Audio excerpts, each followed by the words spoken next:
Welcome to another episode of the A-List Movie Club. I am your host, the Game Changer, Wes Troop. And with me, as always, are Dominic and John. How's it going tonight, guys? Wunderbar. Good. And of course, if you are familiar with the show, this is the show where each time we get together, one of us picks a different movie for the others to check out, and then we review it. So this time it was John's turn. Why don't you tell everybody what you picked? Well, in honor of the reboot, sequel, remake, whatever it is that's coming out with Jake Gyllenhaal, I of Roadhouse, I picked the original from 1989. I picked Roadhouse, Patrick Swayze. All right. Yes, and the All synopsis right. for Roadhouse.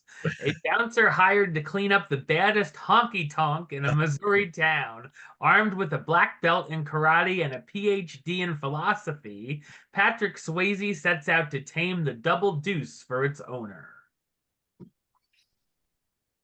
Yeah. All right. I guess I'll go first.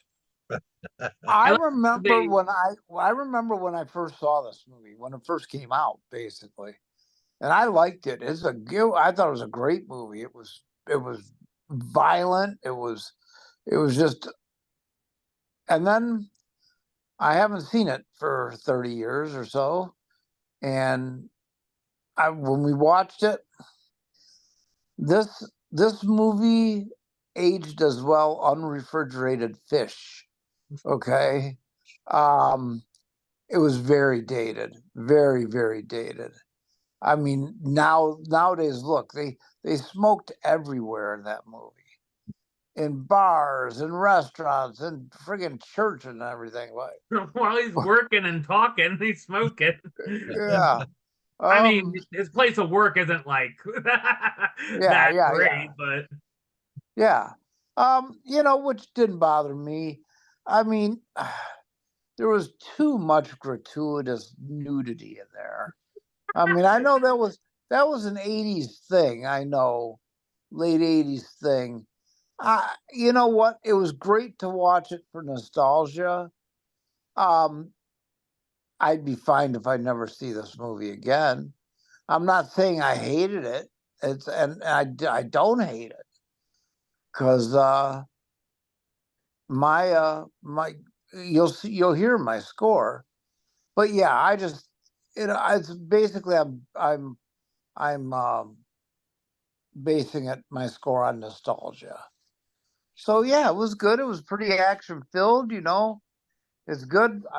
Any movie with a Sam Elliott automatically gets a 5. So yeah, I enjoyed it. Yeah, I haven't seen this since 1989 when it came out, and I was 12 years old. So any movie with boobies and uh people getting their throats ripped out was cool as hell to me. So Yeah, I wasn't thinking about the plot or what it was about. It was people getting beat up and naked girls. That's all I yeah. needed. So yeah, much like you, Dom, I thought it was great. And then watching it 30 years later, I'm like, yeah, it's not horrible. It's just like No, you said, it's just very it's dated. I mean, I think they call a gay man a faggot, which doesn't go well nowadays. That doesn't age well at all. no. Um, yeah, it sort of hurries along, like they're in a rush to get this movie going. Yeah. Like that romance with him and that girl, like ask her out on a date, and then they're like hooking up, and then they're in a relationship, and like all goes so fast, and That's they like true. no, yeah, and there's no like, And then she gets mad at him for tearing the guy's throat out, but she gets over it. yeah, and there's Yeah. no, we know nothing about Patrick Swayze's character. We just meet him, Yeah. and then it's like, come work at my bar, okay, and then that's it. We know nothing about this guy. And then we're gonna bring in Sam Elliott that we know nothing about. Yeah, there's no background, no character development, no nothing. I do like the Jeff Healey band. Oh yeah. Good stuff. Yeah, good music. He was a hell And of a I guitar player. always liked it was Ben Gazzara, I think, played the bad guy. He Yeah. always plays a good bad guy. Yeah. Uh, it's got a lot of. I've looked up over the years because this movie came out, it bombed in the Oh wow. theaters. It did terribly. It sort of, Kind of a cult classic now. yes, rentals and HBO at the time played it a lot, and it was one of those like Saturday afternoons, always on TV kind of movies. Oh. So it did well that way. Over the years, it's developed a sort of homoerotic following. There's a lot of That's shirtless interesting. Patrick Swayze that, and a lot of naked, half naked, sweaty men rolling around. I guess it has Uh, that going for it. I don't know. I didn't pick up on that, but I can see that. Yeah, it is what it is. It's a Stallone Schwarzenegger type movie with Patrick Swayze. yeah. And we don't have time for plot or character development. Just beat people up and blow shit up, and Yeah. yeah. What do Wes, you think, Wes? Yeah, the first thing I have written here is it screams 80s action. Brawls, knife fights, explosions, and nudity. I enjoyed the bar fights. I thought they were chaotic and funny at the same time. Like I had some good laughs with those. Uh, like most machos 80s fare, it can be cheesy and ridiculous at times, but it's entertaining. And thankfully, this one doesn't take itself too seriously. Um, some of the dialogue is interesting. Like what the guy says before he rips his throat out about some people he used to do in the prison. yeah. I thought, why would you admit that? It If can you're in a fight with a man who's trying to kill you, that's not what you want to say. That's not intimidating. Yeah, not at all. that made me laugh out loud, definitely. Um, it can be violent and gory at a couple spots too. Um, I really like Patrick Swayze in all the movies I've seen him in. I've seen him in, pretty many over the years, and every time I'm like, oh man, he was so good. He had like a great charisma about him and stuff. Mhm. And Sam Elliott, I thought was great too. The big time over the top villain, like I wanted to see the bad guy get got, but then I saw he's one of the worst people you could ever see in my book, a trophy hunter. And then I wanted his head on a silver platter. You wanted his head hanging up on the wall. Exactly, yeah. I was like, oh no, now he must die. Yep.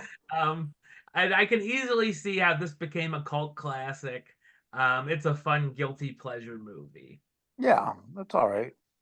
That's Yeah, I'm with basically Dominic. what I Like got. this ain't like Star Wars where I could watch it a million times. Right. If Yeah, I watch this again 30 years from now, that's fine. and if I saw it was on TV, I'd pass by it. Well, I yeah, wouldn't. I just wouldn't. I saw it. wouldn't. You know. So, all right, Johnny, you got trivia? Oh, I got a ton of trivia. I figured there'd be a lot for this. Patrick Swayze hurt his knee filming this because he did his own stunts. So he chose to make Ghost next because he wanted something without action. Mm-hmm. That He makes turned sense. down the role of Cash in Tango and Cash and the role that Danny Glover got in Predator 2 to do Ghost. So he made the right choice. Yeah. Yeah. Patrick Swayze's fame and good looks caused problems during filming. A group of middle-aged blonde women attempted to drive up to his trailer. A raft of Swayze fans sailed by while filming the big fight scene by the river. A female extra playing a waitress was too busy staring at Swayze that she tripped and spilled her drinks. Patrick Swayze was trained by a professional kickboxer who said by the end Swayze was so good he could have gone pro if he wanted. Wow. The band playing at the beginning of the movie is called Cruzados. After that band broke up, the lead singer formed another band called Tito and the Tarantulas. That's the band playing at the Titty Twister in From Dusk Till Dawn. Oh, okay. Hmm. Annette Bening was originally cast as the female lead, the doctor. God. Uh, After testing, her and Patrick Swayze had no chemistry, so they recast. I could picture that. Would she have also been like his old enough to be his mom or something? Like, You would think. Even back then, yeah. yeah. Somehow they said this is the movie he's most recognized for in public. Patrick Swayze sings a song on the soundtrack. Yeah, was that the song "She Breaks the Wind" or? No, She's Like the Wind is on Dirty Dancing. Okay. Here he sings Raising Heaven and Hell Tonight, which I don't even remember hearing. But the guy that owned the auto parts shop, Red, that they Yeah. blew up, was a member of Elvis's mafia. Him and Elvis went to high school together. They were one of Elvis's best friends. Oh, Oh, that's wow. kind of cool. Yeah. Yeah. He since passed away, and Patrick Swayze. Uh, Terry Funk is in there. Yeah, Terry Funk is in it. He's passed away. Yeah, jeez. Mhm. The blonde girl that gets on stage when the band is playing and shows her yeah. boobs was 18. That was her She first looks time older. show. Huh? She's She like looks a lot 42. older. That was her first time showing her boobs in public, and her boyfriend had killed himself that morning. Oh And she my filmed God. that scene that day. Oh my God. The director said, "We don't have to do this." And she said, "No, that's fine."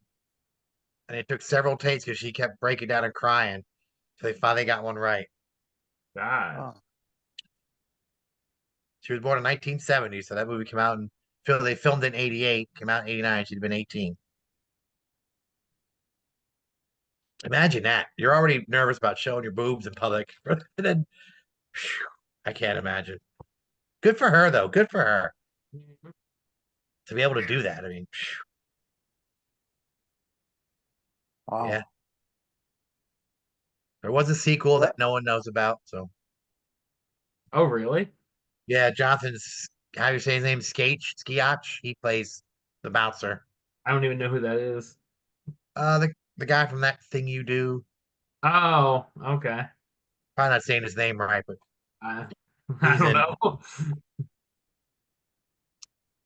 okay. Let's Rate This Shit. All right. Like I said, I'm going to give it a bump up just because of nostalgia. I'm going to go with a 6, maybe 5 or 6. 6 maybe. Give it a 5. Jeez. I thought about it a while after I watched it. Right? Yeah, I'm going with a 6. Yeah. Just for nostalgia and the campiness and cult of it. Yeah. Like much like the last movie. I wasn't bored. I Mhm. was entertained. Is it cinema? Is it classic? No, but I've seen worse. Mhm. I definitely have seen worse. Yeah. I'm gonna go with the 7 because I really enjoyed it, entertainment value wise, and had a good time with it. Yeah. You like the boobs. You None can of find those girls were it a lot Asian. easier nowadays than sitting through a movie. You just scroll on your phone. I It's a check your brain at the door kind of movie. Yeah. Uh-huh. All right. All right. Well, it's Dominic's turn to pick this time. Talking uh, heads, stop making sense. okay. That sounds good. No, I'm okay. Fuck that. I'm going to pick, I don't remember what year it is. Oh, I Uh, like Fright Night. it was in the 81, if you're 80s. thinking the other one that you In told me. 1981, the year I graduated high school. I'm going to go with a horror classic, I believe. I'm going to go with An American Werewolf in London. Okay. I've seen that. Yeah. Me too. I really like that. And the second part I saw too. We won't talk about that. Oh, I remember seeing the trailer for that when I was a kid. American Werewolf in Paris. Yeah. Yeah. All right, do your spiels. All right. John, you want to talk a little bit about the podcast? Yeah, we like wrestling podcasts. It's a weekly podcast and YouTube show. Three guys sitting around talking about any and everything wrestling related. We're on Spotify, iTunes, wherever you find podcasts. We're on Instagram, Facebook, Twitter, or X. We're on TikTok. We're on YouTube. We have merchandise available on our Facebook page. We like wrestling podcast. All right. And of course, for me, you can subscribe right here on YouTube, youtube.com/Westside of 515. Like the show on Facebook, facebook.com/WestTroopAlist. And of course, you can follow me on the X, Instagram, and Letterboxd at WesAlist. Until next time, Troop out.